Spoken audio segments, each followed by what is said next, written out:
जी बिस्मिल्लाहिर्रहमानिर्रहीम, अस्सलाम वालेकुम। मैं हूं फ़हीम जहांज़ेब। आज हम फिर जहांगीर की एक एपिसोड में दुनिया जहान में मौजूद जो हमारे ओवरसीज़ पाकिस्तानी सितारे हैं उनसे गुफ्तगू करने के सिलसिले में आज हमारे साथ यूके से मौजूद हैं डॉक्टर लियाकत मलिक साहब। डॉक्टर लियाकत मलिक यूके में रहने वाले ओवरसीज़ पाकिस्तानियों के लिए बल्कि पूरी दुनिया में मौजूद ओवरसीज़ पाकिस्तानियों के लिए कोई नया नाम नहीं है। इन्होंने ना सिर्फ ये कि लॉ की फील्ड के अंदर, कॉन्स्टिट्यूशन लॉ के अंदर पीएचडी कर रखी है, उसके अलावा मल्टीपल फील्ड्स ऑफ लाइफ के अंदर इन्होंने बहुत से बिजनेसेस स्टार्ट किए हैं। He is a torch bearer for all Pakistani के पाकिस्तान से बाहर जाके पाकिस्तान का नाम कैसे रोशन किया जा सकता है। अगर आप मीडिया की बात करें तो डीएम डिजिटल का नाम हर बंदा यूके में, पाकिस्तान में, अक्रॉस दी ग्लोब हर बंदा जानता है डीएम डिजिटल को। अगर आप ऑनलाइन मनी के हवाले से बात करें, ऑनलाइन बैंकिंग की बात करें तो इजी ई मनी बैंकिंग का काम इन्होंने स्टार्ट किया है। इसके अलावा अगर आप एजुकेशन सेक्टर की बात करें तो डॉक्टर साहब ना सिर्फ के खुद एक एजुकेशनिस्ट हैं बल्कि इन्होंने अपने एजुकेशनिस्ट इंस्टीट्यूट्स बनाए हैं यूके के अंदर। तो आज हमारे प्रोग्राम में हमारे मेहमान हैं डॉक्टर लियाकत मलिक साहब। सर, मैं आपको वेलकम करता हूँ। Thank you very much. तो आप कैसे हैं? आप ठीक हैं साहब? सर, अल्लाह का शुक्र। बहुत बहुत शुक्रिया सर, आपने हमें गुफ्तगू करने का मौका दिया है। डॉक्टर साहब, मुझे ये बताएं कि आप यूनाइटेड किंगडम कब गए और कैसे आपने अपनी ज़िंदगी का वहाँ पे आगाज़ किया। जी, मैं about I was in the 60s में आए थे। मैं अबाउट 4 साल का था उस वक्त। तो जब यूके में हम आए, I came with my father was already here. वो यहाँ यूके के रेजिडेंट से। आफ्टर 1947 वो he was one of the freedom fighter. तो पाकिस्तान के उस वक्त काउंसिल मेंबर्स होते थे। He was the first one वहाँ फैसलाबाद में। तो वो एक काउंसिल मेंबर, उसको एमएनए कहते हैं, उस वक्त उसको कहते थे काउंसिल मेंबर। वो थे, उन्होंने 2 से 3 साल किया, उसके बाद वो यूके में आ गए क्योंकि my other family members were already here in UK. वो यहाँ आ गए तो अभी से आहिस्ता आहिस्ता करके सारे वहाँ से हम we moved here in the 60s। और whole families moved here in the 60s में। तो ये हमारी एक बैकग्राउंड। मेरी स्कूलिंग भी यहाँ से हुई है, यूके से ही।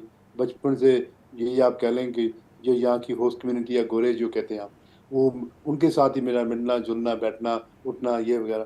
बट हमारा पाकिस्तानी कल्चर घर में कल्चर ही रहा, इस्लामिक कल्चर रहा। शाम को जब जाना, हमें रिलीजियस टीचर्स मिलते थे को अपने वो मजहब कुरान पढ़ना, हर चीज़ करनी। सभी लोग अब home at home my dad would not allow us to speak Punjabi. हम बोल सकते थे क्योंकि अभी से 10 साल मदर मदर लैंग्वेज हम पंजाबी बोलते थे। क्योंकि फैसलाबाद में बोली जाती है पंजाब सारे में। सो ही वाज मोर कीन कि हम अपने रूट्स और अपनी पंजाबी बोलें। And dad used to take us. उस वक्त जाने के लिए जरा मुश्किल होता था, लेकिन he used to take us to Pakistan every 2 years कि वहाँ दिखाना पाकिस्तान में क्या क्या है। अब ब्रिंगिंग रिलेटिव्स को मिलना, हर किसी को मिलना। तो how we grow up, Islamic क्या है, कल्चर क्या है। So that was embedded in us. हमारे वो खून में एक तरह एक एम्बेडेड होगी ये चीज़। ये या फिर अभी से मेरी जो एजुकेशन है यहाँ, I became a lawyer here क्योंकि मैं my mother wanted me to be an lawyer. मेरा नाम उन्होंने मुझे कह रहे पॉलिटिशियन या लॉयर आपने बनना। मेरा नाम लियाकत अली खान प्राइम मिनिस्टर थे, उनके नाम पे मेरा नाम रखा। My mother did, my grandmother did as well. They wanted me to be achieve that.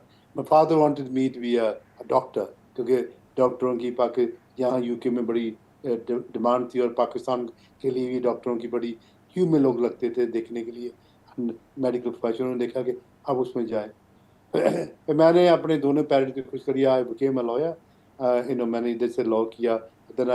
मैंने पीएचडी इसलिए किए टू बिकेम तो मेरा नाम डॉक्टर बन गई, डॉक्टर हुआ। So I did I am a doctor of law from university Manchester. वहाँ से मैंने अपने हम specialist constitution law.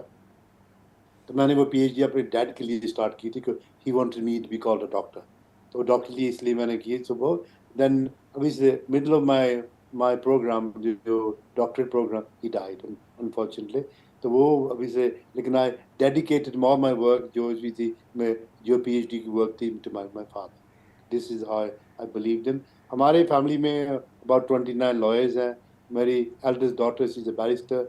She does all side investigation as a lawyer for the UN, for various companies. उनके लिए वो इन्वेस्टिगेशन करती है, रेगुलेशन फार्मास्यूटिकल कंपनी के लिए। She does all that kind of. मेरा बेटा जो है, he is a barrister as well. He is a CEO of a bank with me. यहाँ वो भी barrister, he is a anti money laundering specialist. मेरी सबसे छोटी बेटी है जिसको हम डॉली कहते हैं, she is master of law. और उसने anti money laundering Leeds University में लॉ, उसने लिवरपूल यूनिवर्सिटी किया। अब now she is completing a bar in 6 months time she is a barrister as well.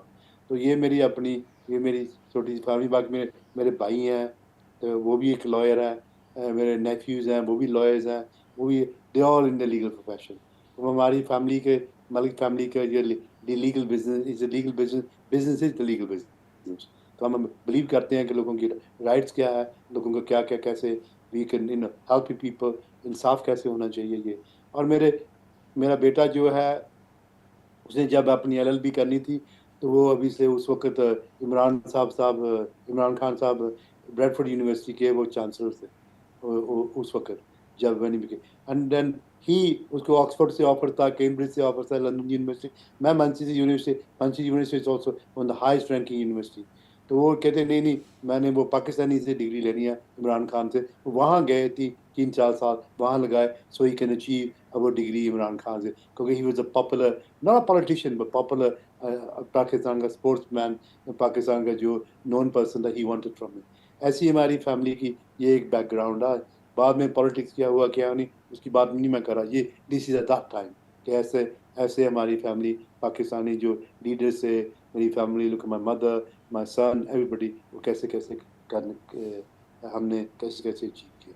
Pakistan में इन्वेस्टमेंट करते रहे, कोई हमें कोई फ़ायदा नहीं हुआ इन्वेस्टमेंट करेंगे पाकिस्तान में, लेकिन हम करते रहे। Me my father my brothers everybody, हम पाकिस्तान में कि पाकिस्तान की हेल्प होती रहेगी। डॉक्टर साहब, आप इटसेल्फ एक कॉन्स्टिट्यूशनल लॉ के ऊपर अथॉरिटी है, आपकी पीएचडी भी इसी फील्ड के अंदर है।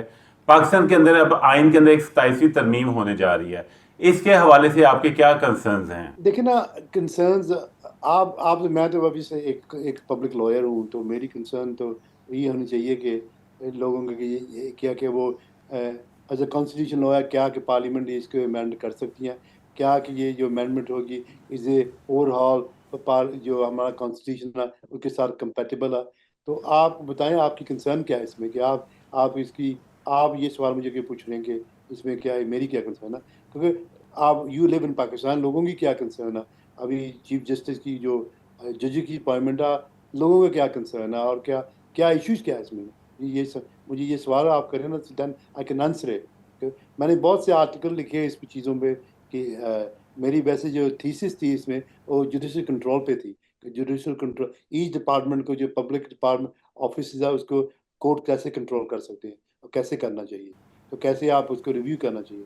एक पार्टी भी अपनी मैनिफेस्टो बनाती है, क्या कोर्ट उसको चैलेंज कर सकती है, क्या कोर्ट उसको इंटरफियर कर सकती है। तो क्या जुडिशरी सुप्रीम है, क्या कि ये कॉन्स्टिट्यूशन पार्लियामेंट सुप्रीम है। ऐसी चीज़ों में ऐसे करने से अगर अगर पार्लियामेंट को चाहे अमेंडमेंट करना दे कैन अमेंडेड, उसमें कोई हर्ज तो नहीं है। लेकिन आप आप डिफाइन करें इज ए राइट और wrong for them to do that, उसकी क्या आप लोगों की कंसर्न क्या है। तो जजेस की अपॉइंटमेंट्स वगैरह, तो उसमें क्या कंसर्न आप लोग, आप मुझे बताएं मीडिया का क्या कंसर्न है पाकिस्तान। अच्छा डॉक्टर साहब, मुझे आप ये बताएं, यकीनन आपने पाकिस्तान का पूरा आइन भी पढ़ा होगा, आप उससे आगाह भी हैं, आपने यूके का भी आइन पढ़ा हुआ है। पाकिस्तान के आइन के अंदर वैसे तो इट्स अ मार्वलस आइन, बहुत अच्छा, बड़े कंसेंसस के साथ 1973 का आइन बनाया गया था। वक्त के साथ साथ ज़रूरत के तहत इसमें अमेंडमेंट्स भी होती रही। आप पूरी दुनिया का एक्सपोजर रखते हैं, ख़ास तौर पर कॉन्स्टिट्यूशनल लॉ का।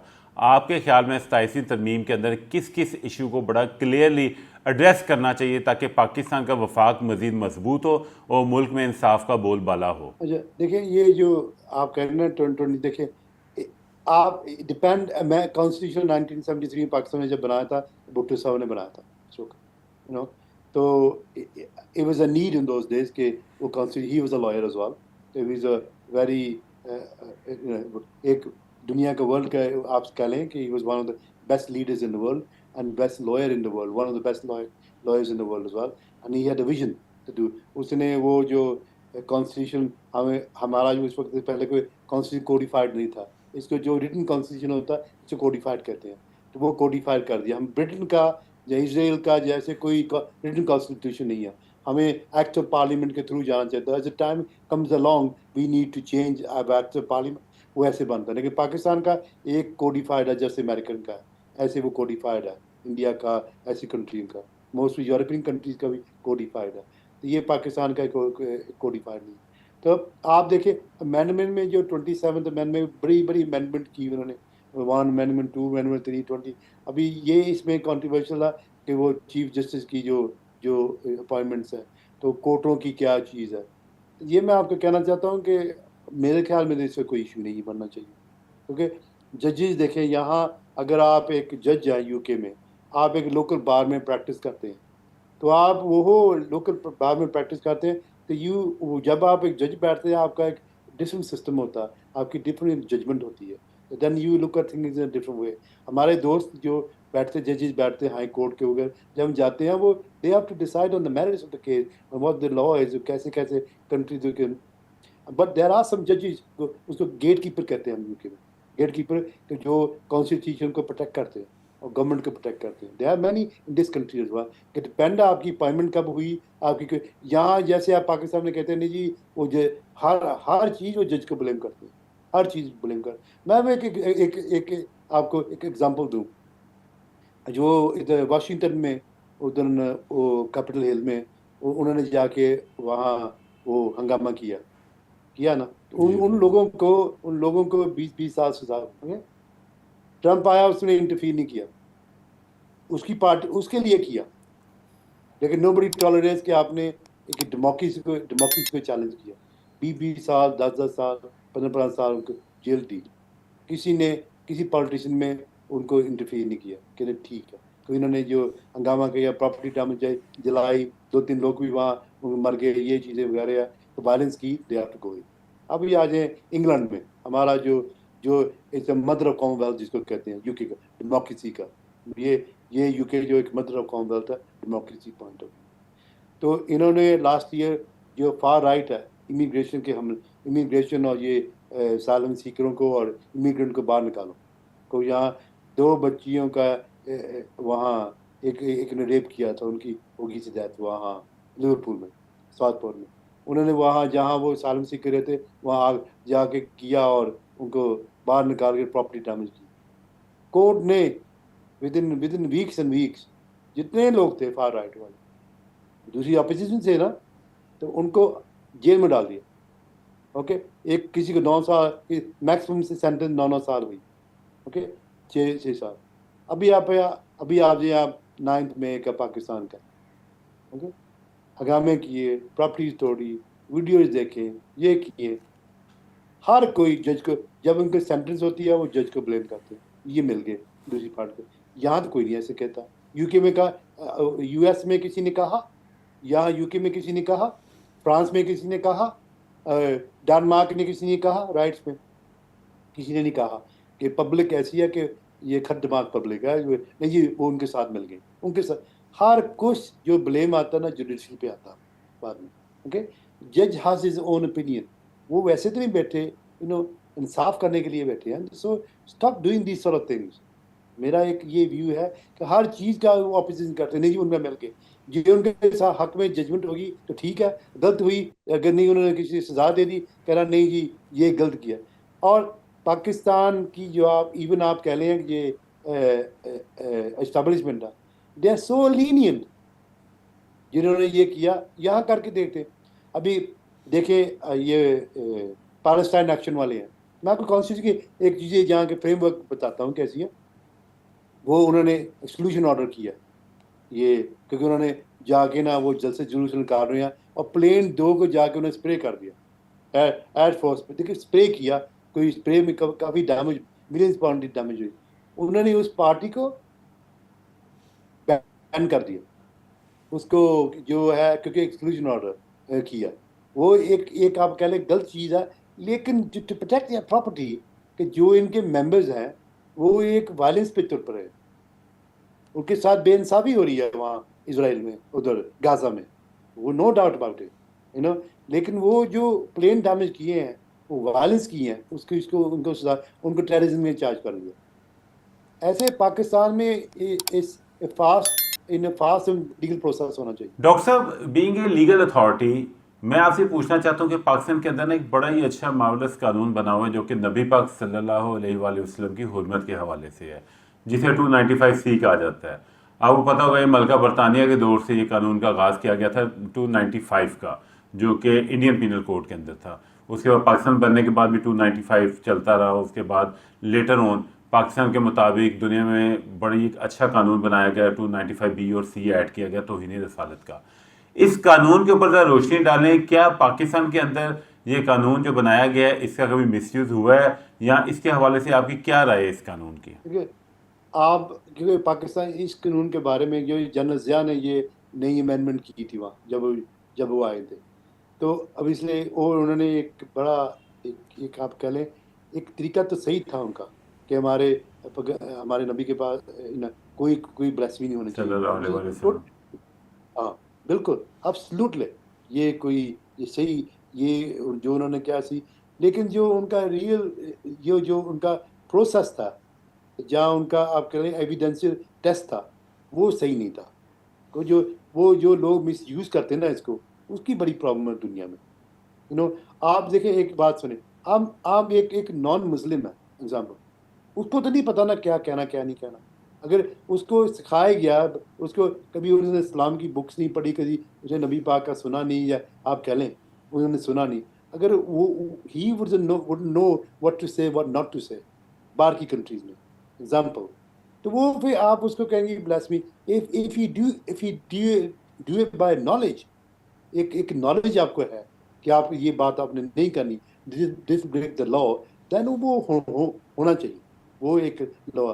तो मेरा ख्याल है ऐसे कहना चाहिए कि पाकिस्तान में बड़ा मिस यूज होना चाहिए, मिस यूज है पाकिस्तान की। इसमें एक स्पेशल ट्राइब्यूनल होनी चाहिए इस इश्यू पे, जहाँ एक एक एक आप जूरी बिठाएं, एक आपका जज हो प्रॉपरली हाईली क्वालिफाइड, यानी कि जो हाई कोर्ट के जज जो हो मैजिस्ट्रेट लेवल से स्टार्ट होना चाहिए, ये कि वो हाई कोर्ट लेवल का जज जो है वो he can be a tribunal chairman. उसके साथ एक नॉन मुस्लिम होना चाहिए, ओके। एक दूसरा अपना कोई एक्सपर्ट होना चाहिए साथ, बट नॉन पोलिटिकल, एक वो मैजिस्ट्रेट के लेवल का होना चाहिए आदमी, जो इस लिए एक्सपर्ट होना चाहिए ऑन रिलीजियस इश्यूज थे ये वगैरह। यानी मैं ये नहीं कह रहा कि मौलवी या पादरी या ये वो होना चाहिए जिसने PhD या ऐसा स्कॉलर हो, तो जो इस इस्लामिक चीज़ों का हाईली क्वालिफाइड हो, तो ही कैन बेसिकली उनका विजन जरा थोड़ा सा और होता है, तो वो एक डिसाइड कर सकते हैं कैसे। और और सज़ा का भी इशू आप एक लेवल कर दें हर सज़ा का, कैसे होता है, कैसे कैसे करना कि हमने दुनिया के साथ रहना हुआ, क्योंकि all the human rights organization वो इसके जो पाकिस्तान का कानून नहीं मारती, बिकॉज भी हम इसको रीवर्ड करके कंपेटिबल कर सकते हैं, बड़ा कंपेटिबल कर सकते हैं कि दुनिया में कोई ऐसी चीज़ें ना करें, और हम दुनिया को समझा भी सकते हैं कि आप कैसे नहीं देखें। हाँ, ये ब्लास्फेमी क्रिश्चियन, अभी अब क्रिश्चियनिटी में ब्लास्फेमी है, वहाँ वही ब्लास्फेमी, लेकिन वो डेथ सेंटेंस है, टेस्ट उसमें जो टेस्ट है वो बड़ी लॉन्ग, बड़ी बड़ी stringent टेस्ट है। अगर कोई इस्लामिक कंट्री का कोई आदमी करता है, उसको तो समझ है ना कि नबी पाक के बारे में ऐसे नहीं कहना चाहिए, जो गुस्ताख है उसको पनिशमेंट होनी चाहिए। अगर नॉन मुस्लिम है उसको तो जरा मुश्किल हो जाता है ना कि आप वो इसकी आप ब्रिंगिंग हो रहा है, उसकी टीचिंग हो रहा है, उसकी कल्चर हो रहा है, ये आप पकड़ के दे रहे हैं। और पाकिस्तान में यूज ये डिस्प्यूट प्रॉपर्टी का अगर मौलवी है, मौलवी भी जो है वो भी बेचारे इतने तो हालिकार भी पिंड से आए हैं, इधर से आए हैं, वो स्कॉलर नहीं है। जो स्कॉलर है वो डिफरेंट तरीके से सोचते हैं। मैं आपको बता, मेरे साथ क्या हुआ एक दफ़ा मैं आपको बताऊँ, इधर DMTV हमारा था, DM डिजिटल TV, एक जहाँ मैं नाम भी ले लेता हूँ उनका, P जिलानी साहब थे इधर लंदन में। उनका वो हमारे से TV पे प्रोग्राम करते थे ऑन DM डिजिटल। एक दिन क्या हुआ, मैं उस वक्त पाकिस्तान में था, मेरा स्टाफ इधर था। उन्होंने क्या किया कि वो गवर्नर साहब नहीं जो अपने जिनकी डेथ हुई, सलमान तसीर, आपने आपने सुना, उनकी जो उनकी उनकी असैसिनेशन की थी, मुमताज़ कादरी। तो हाँ, उन्होंने वो किया उस वक्त 2 दिन पहले मैंने वो इनके साथ सलमान तसीर के साथ मैंने वी हैड लंच। मेरे साथ यहाँ हमारे जो प्राइम मिनिस्टर टोनी ब्लेयर, सही एक रात पहले हम उस दिन एक रात टोनी ब्लेयर की जो मदर थी यहाँ प्राइम मिनिस्टर UK, हम वहाँ चैरिटी करने गए थे उधर यहाँ उधर सिंध की साइड पे। वो फ्लड्स आए थे, मेरे साथ काफ़ी एक रिलीजियस लीडर थे, गोरे थे, ये काफ़ी थे जो यहाँ हाई रैंकिंग थे पीपल थे, जो स्टाफ था मेरा DM का। तो हम तो इसमें मिले, we talked about few things ये वगैरह। तो वो उस वक्त वो काला कानून की बात हो रही थी, हमने ये डिस्कस किया। तो वो ऐसे किया उन्होंने, अभी से उसके दूसरे दिन उसको उनकी मार दिया उनको, उन्होंने मुमताज़ था असैसिनेट किया। और लेकिन ये जो पी जिलानी साहब थे, ये मैं उस वक्त पाकिस्तान था, इन्होंने आके ना यहाँ टीवी पे ये आके चंदा इकट्ठा करना लगा उनकी उनकी डिफेंस का, उनका ये, और कहने लगा जितने भी नॉन मुस्लिम उनको मार दो, जो भी इसके अगेंस्ट है पाकिस्तान में, यूके में, ये वगैरह। यहाँ आपको पता है ऐसी बातें आप करेंगे तो आपको फाइन। उसी वक्त क्या कि उन्होंने ऑफकॉम जो जैसे आपकी पैमरा, उन्होंने यहाँ हमें नोटिस भेज दिया, और नोटिस में हमें नोटिस भेज दिया कि आप कोर्ट में आए, मुझे बुला लिया।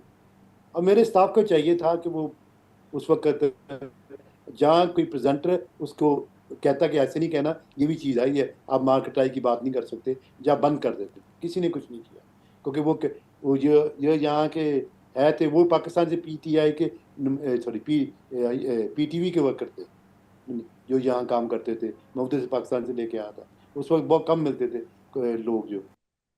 उन्होंने उनकी वही सोच थी कि हमारी आखिरत ना खराब हो जाए, ओके, लेकिन टीवी बंद होना तो हो जाए, लेकिन आखिरत ना खराब हो जाए। तो उन्होंने वो टीवी वो प्रोग्राम बंद नहीं किया, उन्होंने चलता दिल्ली।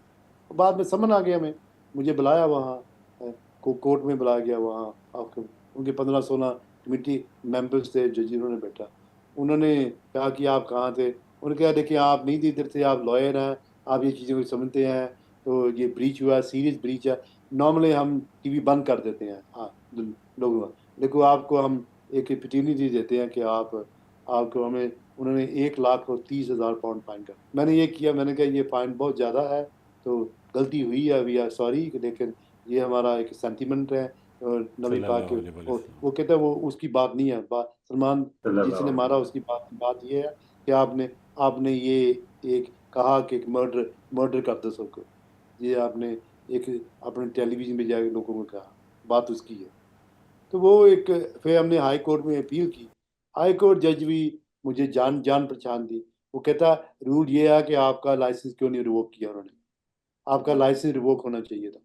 मैं आपको बता दूं, आपका लाइसेंस रिवोक, तुम ऐसे हो गया कि अभी ये कॉस्ट बनता है इतना कॉस्ट, दूसरी साइड वाले कॉस्ट में आपका लाइसेंस रिवोक नहीं करता, आपका जो कॉस्ट डाल के 1,30,000 और बाकी कॉस्ट डाल के 2.5 लाख पाउंड आप दे दो तो मैटर क्लोज हो गया। उसी वक्त मैंने 2.5 लाख पाउंड का उनको ट्रांसफ़र कर दिया और मैटर क्लोज हो गया।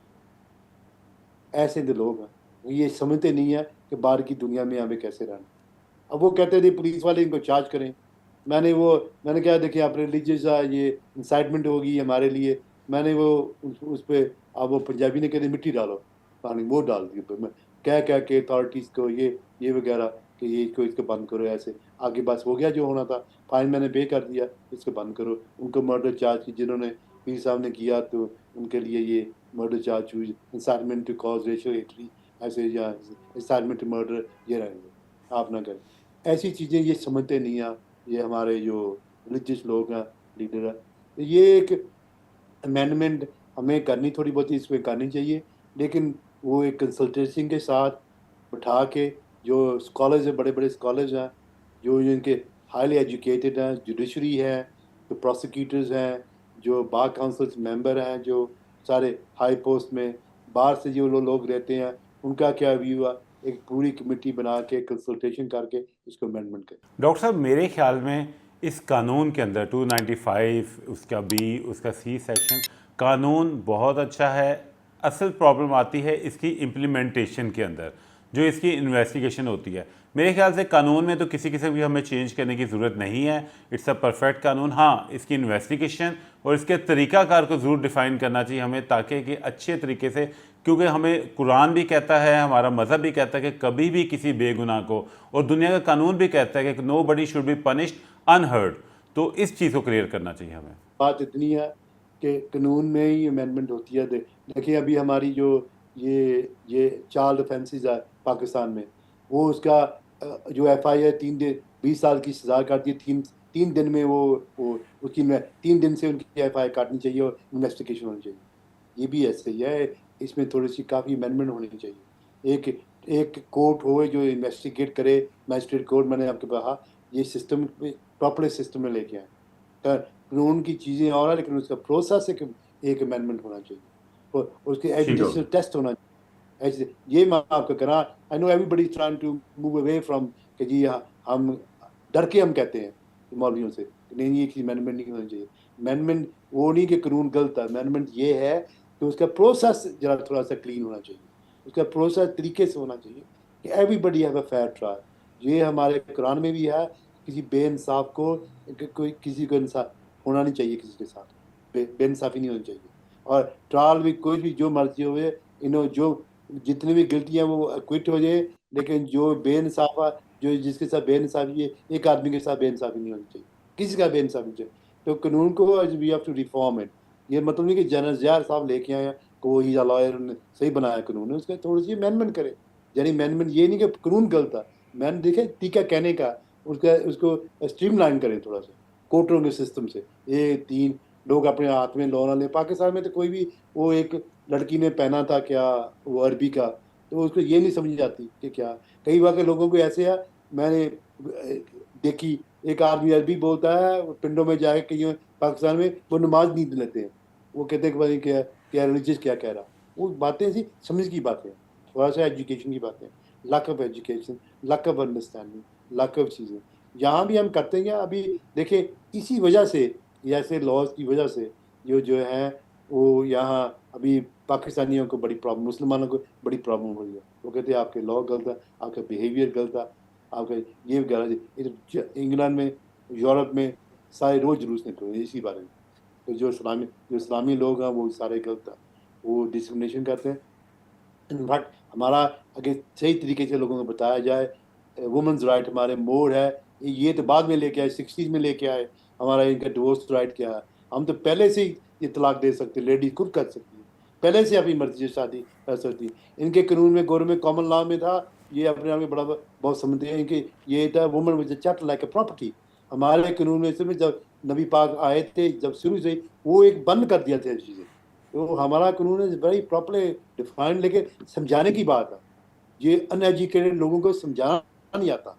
बात ये सारी है कानून और समझाने की बात। जो आगे समझाने वाले लोग हैं उनको खुद नहीं पता, तो उनकी वो एक दूसरे से पढ़े हैं, एक दूसरे सुनी सुनाई बातें करते हैं,